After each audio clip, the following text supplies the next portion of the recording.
As the targeted parent, it seems like it was apparent to you that Annika was living in fear, even though it wasn't necessarily apparent to her. Is that right? Exactly. Okay. Yeah. But knowing this emotional struggle and knowing how real it was and the manipulation that she was up against, that didn't necessarily make it easy for me to interact with her while she was doing her best to put up walls and lash out at me. So understanding the dynamics didn't change the painful struggle going on in our home every time Annika came for visitation. Welcome to the Blended Family Breakthrough Podcast. We're your hosts, Mike and Kim. We believe in a world where blended families can experience a future full of hope, connection, and peace. That's why we offer tools, strategies, and guidance that move you from a place of confusion and conflict to experiencing a life of confidence and connection. We're so glad you're joining us for authentic and sometimes comical conversations as we cover everything from romance to parenting, and yes, even dealing with that difficult ex. So if you're ready to experience breakthrough in your blended family, you're in the right place. Let's dive in. Hi there. Thanks for joining us today. Hey, are you following the show on Apple Podcasts, Spotify, or whatever app you might be listening on? If not, you might be missing out on our bi-weekly Simple Step bonus episodes. They're short little bonus episodes every other week that have one or two actions that can help you move forward in your blending journey. And we don't send out emails or even post the simple steps to social. You've got to be following the show to catch them. So be sure to click follow right now. All right, let's hop into today's episode. Okay. So, honey, we've been blending our family for over 23 years now. And if you're out there and you're a loyal listener, you've probably heard a lot of our story already. And today, I want to go back about 16 years. At that point, we had been married for 7 years, and my daughter Annika was 12. Now, the co-parenting relationship with my ex had been cordial and cooperative with a 50-50 visitation schedule.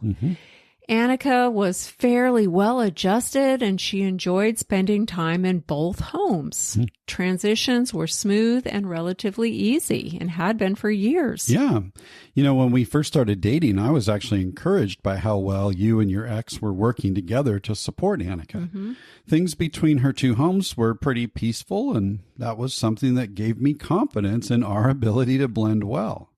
Well, unfortunately, that didn't last. Yeah. Things took a pretty hard shift 7 years into our blend. And by then, we had 2 mutual kids, and Annika's dad had also remarried and had 3 additional children. So for many years, Annika had bonded to both families, and she loved all of those half-siblings. Taking everything into consideration, Annika had been thriving up until this time, when that hard shift in attitude occurred with your ex toward our home. Right. And the shift was sudden. It hit us without much warning. In a pretty short period of time, Annika's attitudes and behaviors progressively shifted too.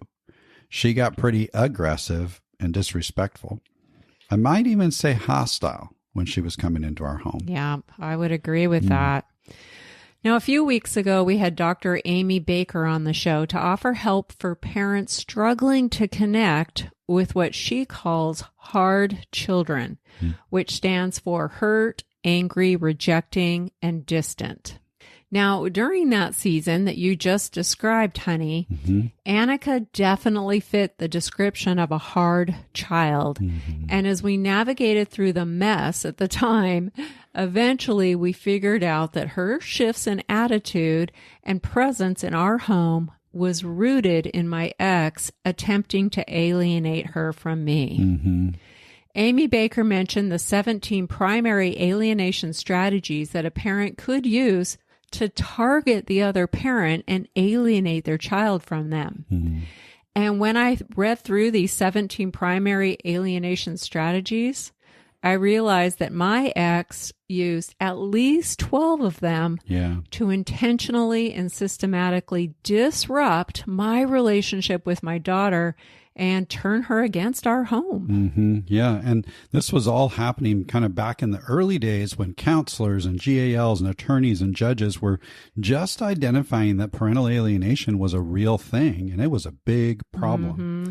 Now, at this point in history, many people use the term alienation, but aren't necessarily experiencing true parental alienation. So if you're kind of struggling and wondering if you or your child might be dealing with some alienation, we're going to put a link in the show note to the article that Kim just mentioned that describes the 17 primary alienation strategies. And we'll also share a link to episode 42, where a long time ago, we talked a bit about our personal journey through that season of alienation. And that episode has a few other resources as well. Mm-hmm. But today, what we'd love for you to understand are a few things that Kim did during that tough season to stay connected to Annika while she was basically rejecting her home. Yes. And after our conversation with Amy exploring how to communicate effectively with a hard child, I remembered a practical approach I took to connect with Annika that I'd really love to share today. Mm-hmm. First, I need to kind of set the stage of what was going on between Annika and I once this negative shift with my ex occurred. One of the narratives that Annika was coerced into believing was that our relationship didn't matter and that she wasn't important to me. I didn't have anything of value to add to her life, and she did not need me. So throughout the 3 years that we were navigating all of this, her ongoing mantra was, "Things are so much better at my dad's house. I don't need to spend time with you." Mm-hmm. Yeah. Yeah, and that mantra started suddenly. And it was very new behavior for her. Previously, Annika showed up for visitation in a great mood. She was excited to see us. She was very affectionate and loving toward all of us, especially toward you, honey. Right. And then all of a sudden, here she is showing up, visibly upset and irritated at having to be in our home. Mm-hmm. She was unwilling to engage with us and would rarely allow any physical touch or even make eye contact with me. It was kind of like my dear, sweet little girl had vanished and been replaced with someone that I had no idea how to approach or connect with. It seemed like anything I did or anything I said, even positive things, were just, harshly rejected and scoffed at. And this was a girl that I'd never seen before. It was really tough. Yeah, honey, a minute ago you mentioned that your ex engaged in 12 of the 17 primary alienation strategy. Which one do you think Annika was the most impacted by, and how do you think that influenced this kind of behavior from her, like behavior that we had never seen before? Right. I think it was number 5 called withdrawal of love. Now, this is when the alienating parent makes their approval of paramount importance to the child, so much so that the child would do anything to avoid the loss of love that is experienced when the child has disappointed or angered that parent. Typically, what angers and hurts the alienating parent most is the child's love and affection for the targeted parent. Thus, in order to secure the love of one parent, the child must relinquish the love of the other. Okay, so more simply put, in order to hold on to her dad's love and acceptance, Annika had to reject you. Otherwise, her dad might become angry, hurt, and withdraw his love from her. Yes. Okay. Strategy number 5 goes on to say that although the withdrawal of love is not something likely to be explicit to the child, it will be apparent to the targeted parent that the child lives in fear of losing that alienating parent's love and approval. Okay. So as the targeted parent, it seems like it was apparent to you that Annika was living in fear, even though it wasn't necessarily apparent to her. Is that right? Exactly. Okay. Yeah. But knowing this emotional struggle and knowing how real it was and the manipulation that she was up against, that didn't necessarily make it easy for me to interact with her while she was doing her best to put up walls and lash out at me.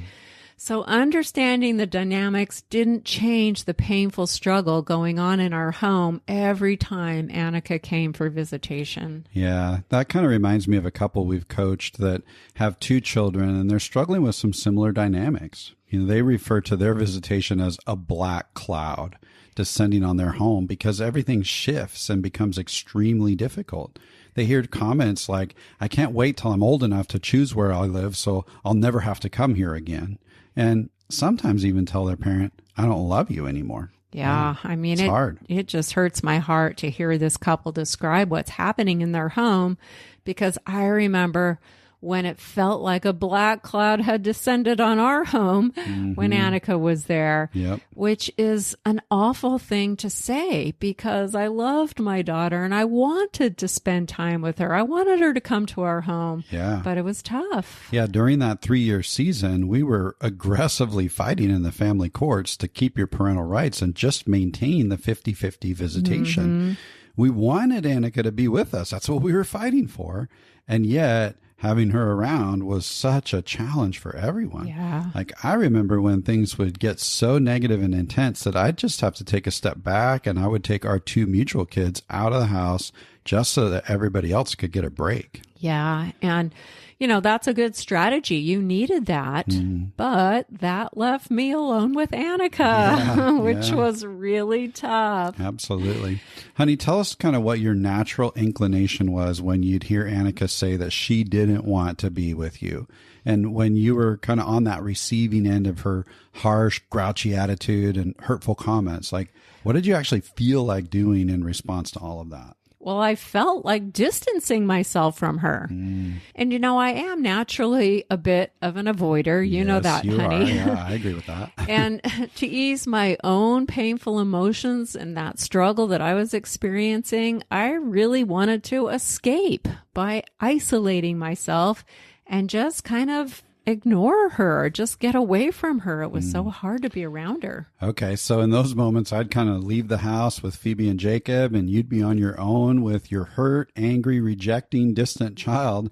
And what you really wanted to do was kind of stick your head in the sand and escape, which would have essentially left Annika completely alone too, wouldn't it? Exactly. And that's hard to admit because, again, I dearly love my daughter. I knew that she was really struggling. And at the same time, I simply didn't know how to respond to her. And it felt impossible to have any kind of a genuine connection with her. Yeah, this was a really tough season for you, honey. I remember it well. Absolutely. I really wanted to show up well, and I wanted to be the mom that Annika needed me to be, but I was feeling insecure and ill-equipped, really confused. That's why a few weeks ago I told Amy Baker that I wish I'd had access to her book, Parenting Under Fire, back then, because it really would have helped me out. Yeah, you were definitely under fire. Honey. So I know that you felt like avoiding and escaping your challenging relationship with Annika at the time, probably almost every time she came for visitation. Yeah. But I also know that's not what you actually did. Right. I was able to hang in there while Annika was with us, only because I flat out refused to give up on our relationship. Right. But it was really hard. Yeah. Most of the time I felt discouraged and defeated. Her attitude and her comments were so hurtful, especially when she'd angrily plead with me to drop my court case and allow her dad to have full-time visitation. Emotionally, I was really struggling, but somehow I mustered up the positive energy I needed to stay engaged with her. But then when she'd leave and go back to her dad's house, I pretty much fell apart. Oh, yeah. Yeah. And you had to walk through a lot of loss and grief, didn't you? Yes, I missed my sweet girl. Sure. And I honestly wasn't sure if she'd ever return to me. It felt like she'd forgotten that loving bond that we'd shared for years. She didn't laugh at our inside jokes. She just kind of scowled at me. She didn't want to talk about past experiences that we had enjoyed together. Sometimes she tried to deny that those things ever even happened. Yeah. And it broke my heart when she stopped flashing the I love you hand sign at me when it was time for her to leave. Yeah. This was something we'd done with each other since she was like 5 years old. Yeah. And now nothing. She didn't even look back at me. And I'd cry and cry and cry after she left. It was so tough. Yeah, interesting. So it sounds like you were sort of able to compartmentalize while she was home. Is that right? Yeah, while Annika was with us, I would put all my grief and my fear and my anger, I kind of put it away in a box and set it aside so that I could stay engaged and not lash out or fall apart when she was there. I think I was actually kind of doing what Amy mentioned. I was holding on to the value of our relationship in my heart. It took a lot of mental energy and emotional regulation so that I could stay focused on what was most important in the moment as much as I possibly could. What was most important in that moment? To build a bridge of connection with Annika. Okay. So as we consider the circumstances of parental alienation and everything that you were experiencing in your relationship with Annika at the time, tell us more about what a bridge of connection actually looked like. Well, I knew it was unrealistic to attempt to build a bridge like the Golden Gate Bridge, with its tall, sturdy towers held securely together by 1.2 million steel rivets and giant concrete anchors. Yep. The Golden Gate is equipped with multiple suspension cables and a flexible steel roadway able to withstand strong wind and earthquakes. You know, honey, you know this. I was living in San Francisco in 1989, so I saw firsthand the extensive destruction caused by an earthquake of 6.9 magnitude. Right. And yet, the Golden Gate Bridge suffered no damage. Yeah, that's incredible, actually. Okay, so you're building a bridge of connection with Annika, and it was not going to look like the Golden Gate Bridge. Like, you had to own that. You knew that. Yeah, right. You know, under the circumstances, that was not possible. But my realistic goal was to build a bridge more like that one in the Indiana Jones and the Temple of Doom movie. Remember that one? Go. Yeah. Had like fragile slats of wood held together by worn out ropes. And just like the bridge in that movie, I often felt like my fragile bridge of connection was precariously spanning a dangerous gorge filled with deadly predators. Wow, that's quite the word picture. Yeah, I mean, I knew my bridge wouldn't be able to withstand an earthquake, but if I was careful and creative, hopefully it would be able to maneuver through a black cloud. Okay. All right. I gotcha. So you kind of picture your bridge of connection at that time as fragile, worn out, precarious, and dangerous. That's what you just said. And it required you to build carefully and creatively. Right. Okay. So let's break that down a little bit. Like, what do you mean by carefully building that bridge? What I mean by careful is that I had to be aware of the dynamics or the environment and mindfully proceed with caution around my words and my attitudes. Just like Amy Baker talked about, I had to be careful about not causing harm or making things worse. Had I showed up with defensiveness, anger, or a defeated attitude, that would have only reinforced the negative narrative that Annika was hearing from her dad.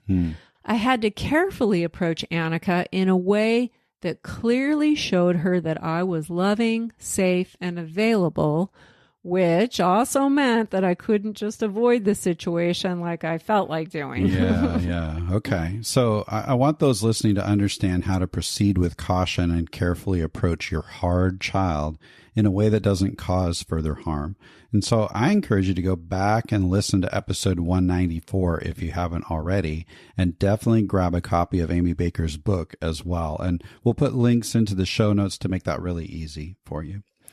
Okay, so honey, you learned how to proceed carefully. How did you get creative in building your bridge of connection with Annika? I looked for opportunities to break free from the immersive black cloud environment, even for just a short time, by simply changing the scenery. Okay. Tell us a little bit more. How were you able to do that?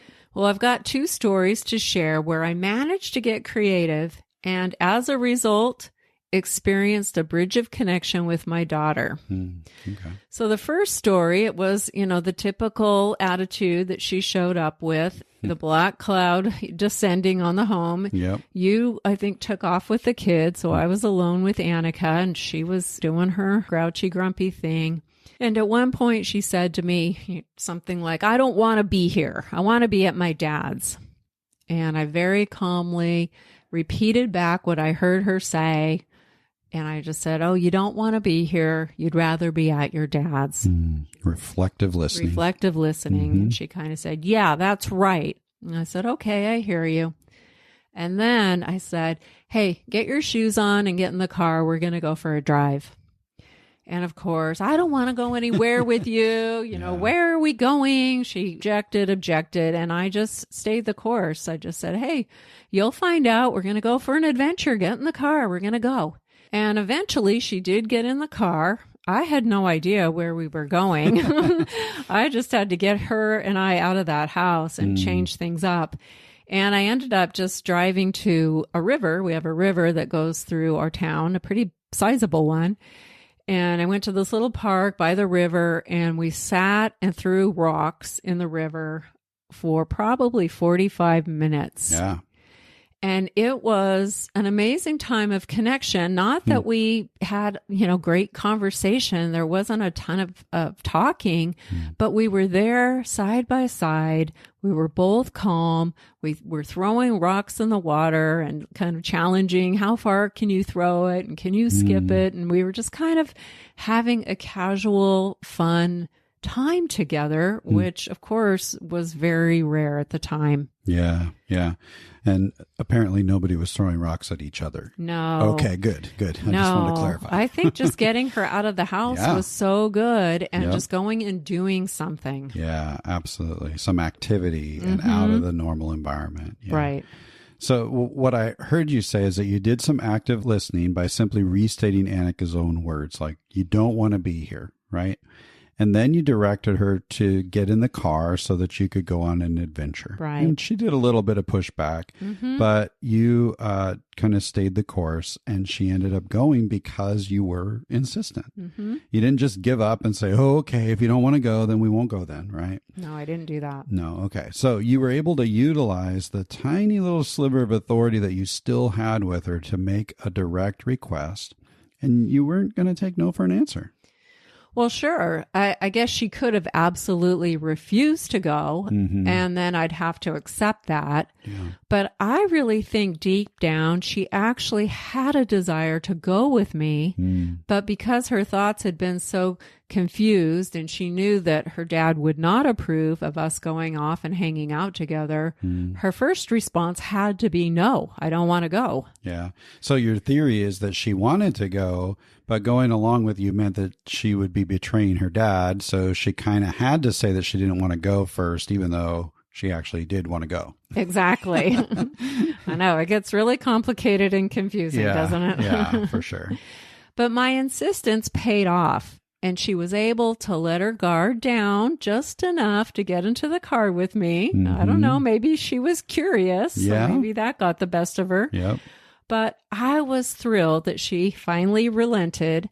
And even though there was still some tension between us, the black cloud lifted for a little while, and we were able to enjoy a few relaxed moments of connection. Yeah, that's really, really great. I kind of vaguely remember you sharing about that. I wasn't there to experience it, but I remember you talking about it.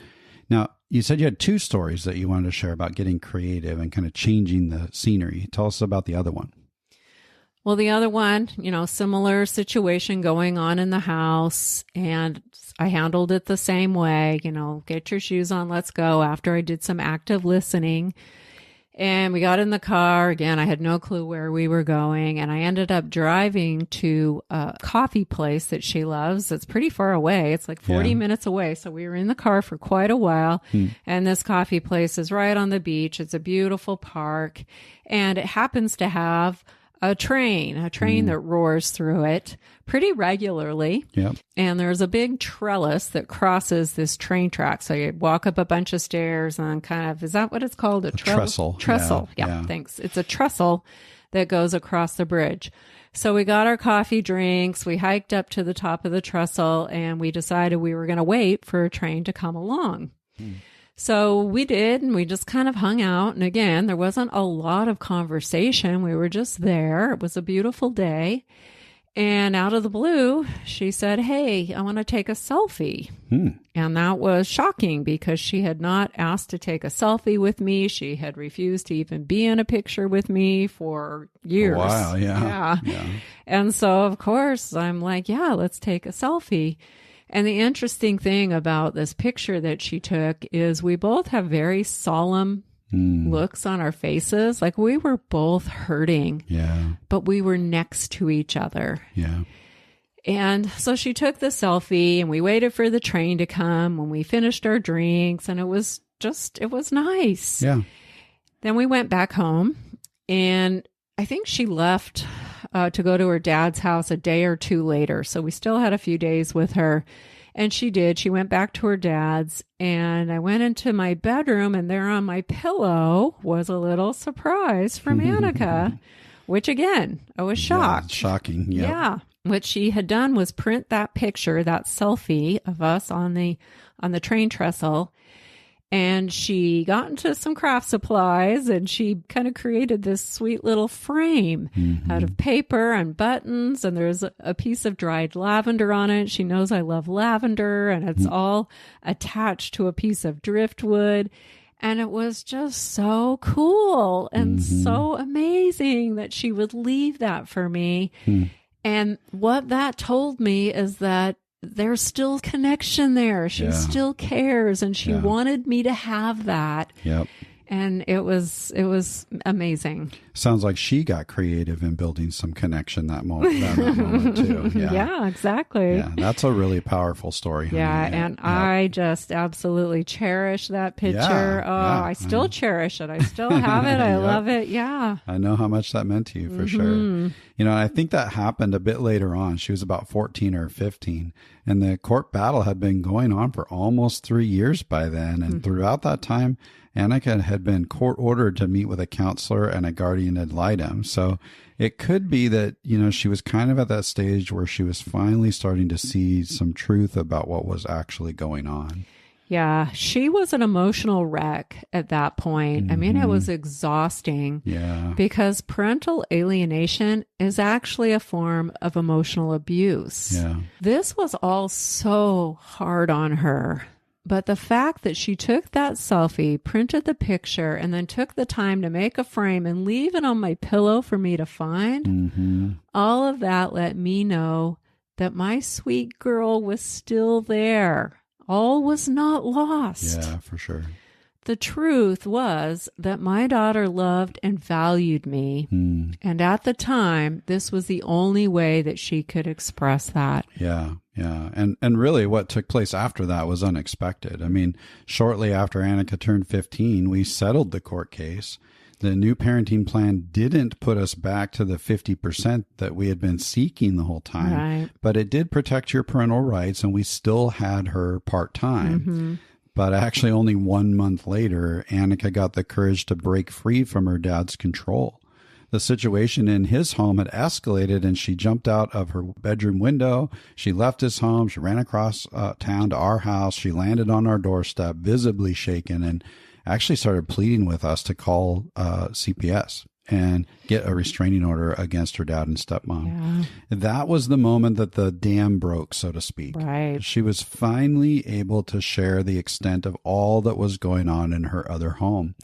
The court then said, all right, that's it with that new parenting plan. And they actually placed her with us full time after that. Yeah. All of that was unexpected. Right. And although I was, and I still am, heartsick over what my daughter had to experience and the harm that was done, I truly believe that she needed to see us fight for her. Throughout that 3-year court battle, She saw us standing up to her dad and standing up to preserve our relationship with her. Mm-hmm. And I believe she was deeply impacted by that. Yeah. And maybe witnessing that gave her the courage she needed to finally share openly with us and with her counselor and the guardian ad litem all of what she had actually been experiencing instead of what her dad had told her to say and share. Yeah. She learned over the years that we would be there for her and that we were never going to give up on her. And that was impactful. Yeah. So what I hear you saying, honey, is that all of those black cloud experiences that we lived through while Annika was putting up the walls and rejecting our home and our love, in the end, it was actually our love and perseverance that eventually helped her to see the truth and then to reach out when she was finally ready to receive some love and support from us. Exactly. And that's why it's important for parents under fire to do their best to show up well and hold on to the value of their relationship in their heart, even when their child is hurt, angry, rejecting, and distant. Mm-hmm. I know every story is unique and ours will not be the same as yours. Right. But what I've learned is that even when it feels like your child is gone and has been replaced by someone you don't know, the reality is that your sweet, loving child is still there. And those positive memories from the past aren't gone. Mm-hmm. When it feels like all is lost and you're powerless to do anything to change your relationship with your child, don't lose hope and don't give up. Yeah, that's right. And I would add in there too is really check your heart. Sometimes we get into these battles fighting our ex rather than fighting for our child. Yeah. And there's a significant difference of motivation there. For us, it took a ton of support from our community. It took a partnership with attorneys and guardian ad litems and counselors to really keep us on track to be fighting for Annika, not fighting against your ex. And for us, it took just a ton of dialogue and prayer, and our faith was a huge part of that process. Yeah, you've got to stay focused on what's most important. Yeah. So if you're experiencing a black cloud when your hard child comes for visitation, first, we are so sorry that you're going through such a painful and challenging dynamic in your blended family. Yes. We understand the depth of the pain that comes with that. Yes, we're so sorry. And really today, we're kind of just hoping that our story might encourage you and that you can take a few nuggets from it and maybe try something new to build a bridge of connection with your child. That's right. Even if your bridge is fragile, worn out, precarious, and dangerous, that's okay. Yep. You can carefully and creatively find opportunities to just change up the scenery and see what unfolds. That's right. Try it. Yeah. Don't succumb to discouragement or defeat. Learn to regulate your own emotions. Kim, you had to do that. And really show up well for your child in those tough parenting moments. And if you need some help, some encouragement, or support, please reach out to us by scheduling a free coaching call. We would be honored to help you get plugged into the right resources for your unique blending dynamics. Yeah. And in the meantime, make sure you're following the show on Apple Podcasts, Spotify, or wherever you listen so you don't miss out on those bi-weekly simple steps. Absolutely. Because next week, I'm going to share a simple way that I navigated all these black cloud years as the step parent. And maybe that will give you a little encouragement in your tough moments as well. But for now, we're going to make this episode a wrap. Until next time.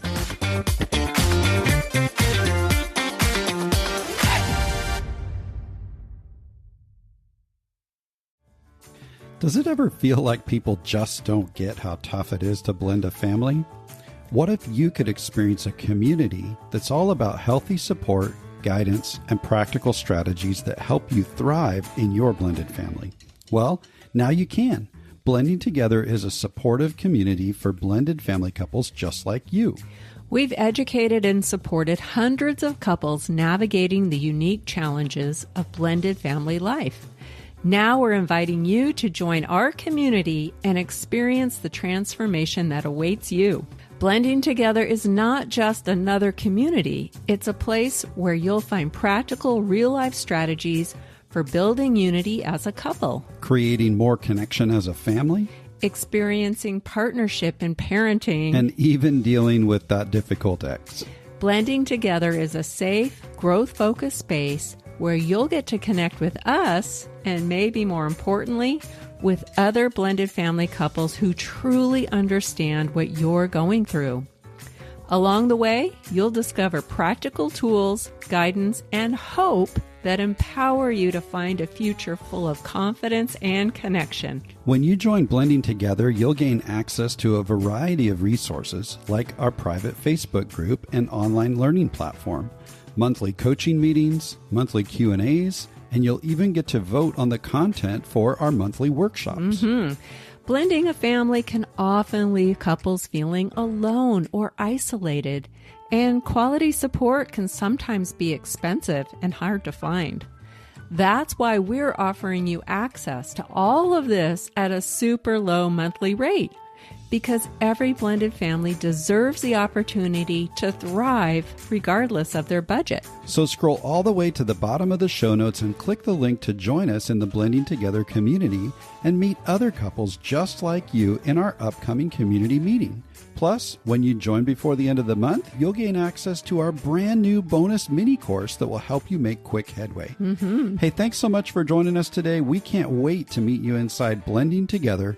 Just click the link all the way at the bottom of the show notes to get started. We'll see you there.